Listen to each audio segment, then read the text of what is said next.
गोवा के डेवलपमेंट को लेके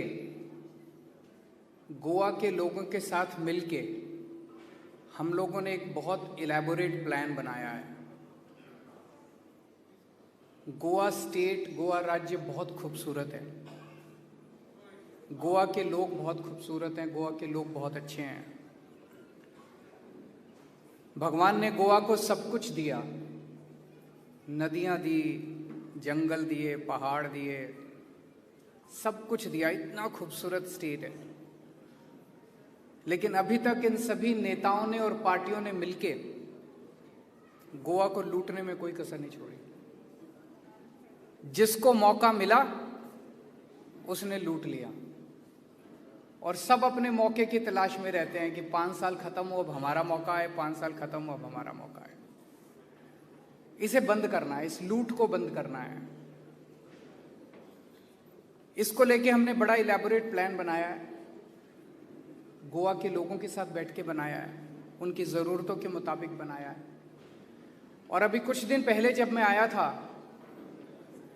तो उस प्लान का पहला पॉइंट अनाउंस किया था कि आम आदमी पार्टी की सरकार बनेगी तो गोवा के अंदर मुफ्त बिजली दी जाएगी। 300 यूनिट बिजली मुफ्त होगी, पुराने बिल माफ किए जाएंगे, किसानों को फ्री बिजली दी जाएगी और सबसे इंपॉर्टेंट 24 घंटे बिजली दी जाएगी। कई लोगों को यकीन नहीं होता। मैंने देखा जब पिछली प्रेस कॉन्फ्रेंस में आया था, कुछ लोगों ने पूछा पैसा कहां से आएगा। यही चीज दिल्ली के भी मीडिया वाले पूछते थे। जब दिल्ली में हमारी सरकार बनी 2015 में, हमने कहा था हम बिजली मुफ्त करेंगे। मीडिया वाले पूछते थे पैसा कहां से आएगा। पैसा आया। हमने लूट रोकी, हमने ईमानदारी से सरकार चलाई, हमने भ्रष्टाचार रोका, हमने रिश्वतखोरी रोकी। उससे इतना पैसा बचने लगा, इतना पैसा बचने लगा, सबकी बिजली मुफ्त कर दी।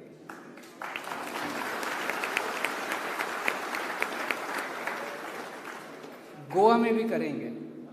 ये मैं इसलिए बता रहा हूं क्योंकि अब मैं जो घोषणाएं करने जा रहा हूं वो इतनी बड़ी हैं कि आपके मन में यही आएगा कि पैसा कहां से आएगा। आएगा पैसा, आप चिंता मत कीजिए।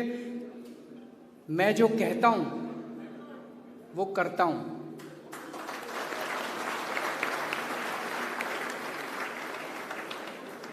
मैं नेता नहीं हूं, मुझे राजनीति करनी नहीं आती, मुझे पॉलिटिक्स करनी नहीं आती। मैं केवल जनता का आदमी हूं, आम आदमी हूं, आम आदमी के दर्द को समझता हूं। और जो हम कहते हैं पूरी एक्सरसाइज करके, एक एक पैसे का हिसाब करके बोलते हैं। आप लोगों को यकीन नहीं है, आप में से बहुत सारे लोग ऐसे होंगे जिनके दोस्त, रिश्तेदार दिल्ली में रहते हैं। उनको दिल्ली में फोन करके पूछे कि उनका बिजली का बिल कितना आता है। अब 24 घंटे बिजली आती है दिल्ली में और बिजली का बिल 0 आता है। आज हम गोवा के यूथ की बात करेंगे, गोवा के युवाओं की बात करेंगे। गोवा का यूथ बहुत डिस्टर्ब्ड है, गोवा का यूथ बहुत दुखी है। उसके पास रोजगार नहीं है। माँ बाप उसको पढ़ाते हैं, लिखाते हैं, बड़ा करते हैं और वो बेरोजगार घूम रहा है। बहुत सारे ऐसे गरीब परिवार हैं जहां पे पढ़ाने लिखाने के भी पैसे नहीं थे। उनको लगता है कि हमारा बच्चे को कहीं रोजगार मिल जाए तो घर का खर्चा चल जाएगा। उसके पास भी रोजगार नहीं है। ऊपर से कोरोना ने बुरा हाल किया हुआ है। कोरोना की वजह से कितने लोगों के रोजगार चले गए, कितने परिवार कंगाल हो गए। और पिछले कई साल से गोवा के अंदर माइनिंग नहीं हो रही है। माइनिंग की वजह से कितने लोग थे जो माइनिंग में जॉब्स करते थे, उनके सबके रोजगार चले गए। तो आज गोवा का यूथ बहुत ज्यादा दुखी है और इनमें से बहुत सारे बच्चे फिर गोवा छोड़ने को मजबूर हो जाते हैं। इसे बंद करना है। हमें गोवा के अंदर जॉब अपॉर्चुनिटीज क्रिएट करनी है। ये हो सकता है क्या? हो सकता है। एक ही शर्त है, ईमानदार और अच्छी नीयत वाली सरकार चाहिए। अगर अच्छी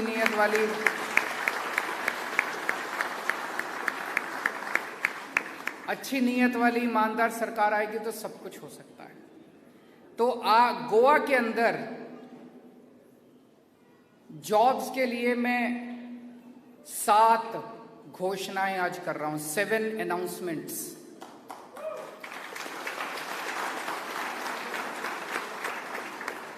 नंबर 1, मुझे गोवा के बहुत सारे लोगों ने बताया, बहुत बच्चों ने बताया, यूथ ने बताया कि अगर गोवा में सरकारी नौकरी चाहिए तो किसी ना किसी एमएलए या मंत्री को दोस्ती चाहिए होती है कि नहीं है?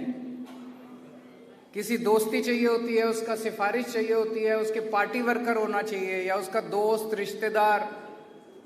बिना सिफारिश के और बिना रिश्वत दिए गोवा के अंदर सरकारी नौकरी नहीं मिलती। इसे बंद करेंगे, सबसे पहला हम अनाउंसमेंट है, इसको बंद करेंगे। गोवा की हर सरकारी नौकरी के ऊपर गोवा के यूथ का अधिकार होगा, एक आम यूथ का अधिकार होगा जिसके पास रिश्वत देने को पैसा नहीं है और जिसकी कोई दोस्ती रिश्तेदारी किसी एमएलए या किसी और कोई पार्टी वर्कर नहीं है। एक आम गोवा के यूथ का अधिकार होगा गोवा की सरकारी नौकरियों के ऊपर। और ये दिल्ली में हमने करके दिखाया। हमारी दिल्ली के अंदर भी सरकार बनने के पहले ऐसे ही चलता था, सरकारी नौकरियां ऐसे ही मिलती थी। पूरा सिस्टम ट्रांसपेरेंट करेंगे, पूरा सिस्टम ट्रांसपेरेंट करेंगे, अकाउंटेबल करेंगे और गोवा की जितनी भी नौकरियां हैं, सरकारी नौकरियां, गोवा के बच्चों को, हर बच्चे का अधिकार होगा, उसमें अप्लाई करेगा और ट्रांसपेरेंट तरीके से मेरिट बेसिस पे उसको नौकरी मिलेगी। नंबर 1।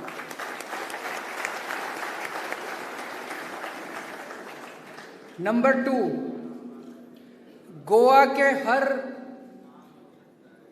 घर से एक बेरोजगार यूथ को रोजगार देने के लिए अरेंजमेंट करेंगे। गोवा के हर घर से, हर फैमिली से एक बेरोजगार यूथ को रोजगार मुहैया कराने के लिए अरेंजमेंट करेंगे। नंबर 3, जब तक उसको रोजगार नहीं मिलता तब तक उसको 3,000 रुपए पर मंथ बेरोजगारी भत्ता दिया जाएगा।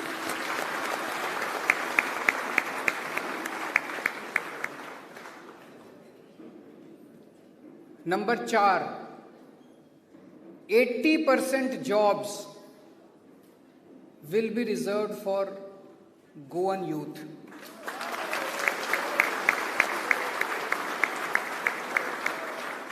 इसको मैं थोड़ा क्लियर कर दूं। मुझे बताया गया कि जो गवर्नमेंट सर्विस है, गवर्नमेंट जॉब्स, उसमें तो अभी लगभग सारे जॉब्स गोवन के लिए रिजर्व्ड हैं। 15 साल का डोमिसाइल चाहिए होता है और कोंकणी लैंग्वेज की वो चाहिए होती है।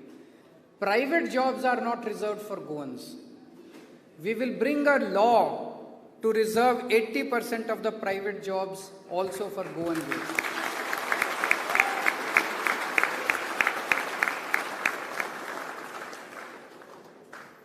मेरे पास कुछ बच्चे आए, उन्होंने बताया कि किस तरह से सारे ठेके गोवा के गवर्नमेंट बाहर वालों को दे देती है। वो बाहर वाला अपने लोगों को सबको लेके आता है, अपने सारा मैन पावर लेके आता है और गोवा के लोग देखते रह जाते हैं। गोवा के बच्चों को नौकरियां नहीं मिलती है। उसी तरह से अभी जब माइनिंग खुलेगी, माइनिंग की ऑक्शन होगी, लोगों को ये डर है कि इसके अंदर अभी तक काफ़ी ज़्यादा माइनिंग के लोगों को नौकरी, गोवा के लोगों को नौकरी मिलती थी। कहीं ऐसा ना हो कि जिन लोगों को माइनिंग लीज मिले वो सारे बाहर के लोगों को लेके आ जाए और गोवा के माइनिंग डिपेंडेंट फैमिलीज जो हैं वो देखती रह जाए। तो ये क्लॉज हमने डाला कि 80% of the jobs will be reserved for गोवंस। इसमें कुछ लोगों ने हमें कहा कि कुछ सेक्टर ऐसे होते हैं जिसमें एक्सपर्टीज की जरूरत होती है, इसलिए 20% रखा है कि अगर आपको एक्सपर्टीज की जरूरत है, स्पेशल एक्सपर्टीज की जरूरत है, उस 20% में आप बाहर से ले आइए, but 80% of the job should be reserved for Goans. 5वां पॉइंट, अभी कोरोना की वजह से टूरिज्म का बहुत नुकसान हुआ है। टूरिज्म पे डिपेंडेंट फैमिलीज जो हैं वो बेरोजगार हो गई हैं, उनके घर में खाने को कुछ नहीं है। तो जब तक उनका रोजगार रिस्टोर नहीं होता, उनका रोजगार वापस नहीं होता, तब तक उन फैमिलीज को 5,000 रुपीज पर मंथ दिया जाएगा।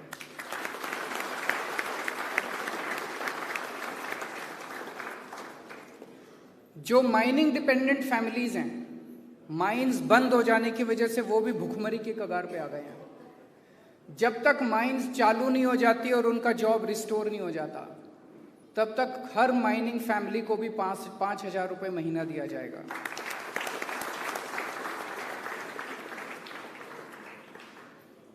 मैंने अभी थोड़े दिन पहले न्यूज़पेपर में पढ़ा था गोवा गवर्नमेंट के स्टेटमेंट को। उन्होंने कहा, एक स्टेटिस्टिक्स आई थी कि 50% of the educated Goa youth is unemployed. तो गोवा गवर्नमेंट ने बोला कि that 50% of the Goan youth is unemployed because they don't have requisite skills. Who will give them skills? It is the government which has to give them skills. It is the government which has to prepare our youth for the jobs. Delhi में हमने अभी एक skill university बनाई है। ऐसी ही skill university हम गोवा के अंदर बनाएंगे, जिसमें 12वीं के बाद जो बच्चा जो भी स्किल सीखना चाहता है वो स्किल सीख के अपना अपना जॉब भी कर सकता है और नौकरी भी कर सकता है। नौकरी बनाने लायक उसको, जब तक नौकरी नहीं बन जाती हमारी जिम्मेदार होगी। तो skill university will be open in Goa for creating jobs.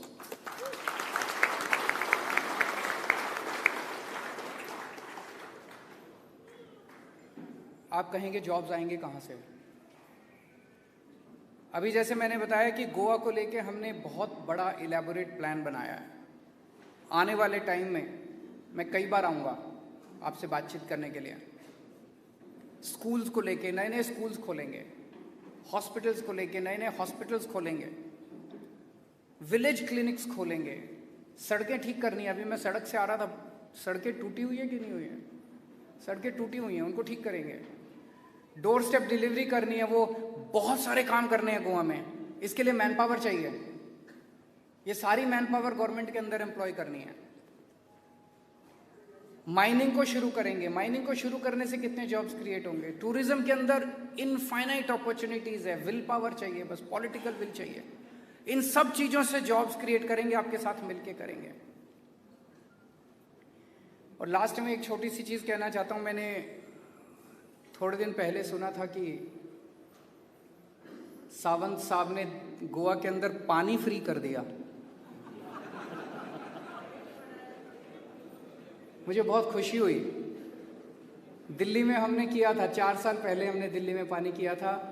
Goa के अंदर हमने कहा हम बिजली फ्री देंगे, तो उन्होंने कहा हम पानी भी फ्री देंगे। बहुत अच्छी बात है। अब मैंने सुना वहां इन्होंने door step delivery of services भी शुरू कर दिया। हमने दिल्ली में 3 साल पहले door step delivery of services शुरू किया था। उसमें क्या है, अगर आपको दिल्ली सरकार से कोई भी काम कराना है तो आपको एक नंबर दे दिया 1076। आप उस नंबर पे कॉल करो, आपसे पूछेंगे कि आपके घर हम कितने बजे आएं। दिल्ली गवर्नमेंट का ऑफिसर आपके घर आता है काम करने के लिए, आपको ऑफिस जाने की जरूरत नहीं है।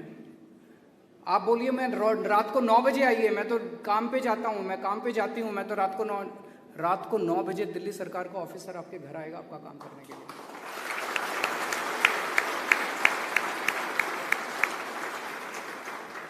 फिर वो अपने साथ मशीन वगैरह लेके आता है, फोटोकॉपिंग मशीन वगैरह। तो आप वो पहले से बता देता है ये कागज़ तैयार रखना, वो कागज़ दे दीजिए, वो फोटोकॉपी करके आपके कागज़ वगैरह लेके फीस लेके चला जाता है। और आपका जो भी काम है, वो राशन कार्ड बनाना है, ड्राइविंग लाइसेंस, वो सब आपका बाई पोस्ट आ जाता है। मैंने सुना है सावंत साहब ने अनाउंस किया है कि वो door step delivery of services शुरू करेंगे। मुझे बहुत खुशी हुई। पर मेरा एक कहना है कि जो दिल्ली में काम हो रहे हैं वो उसको कॉपी कर रहे हैं। तो जब ओरिजिनल अवेलेबल है तो डुप्लीकेट की क्या जरूरत है?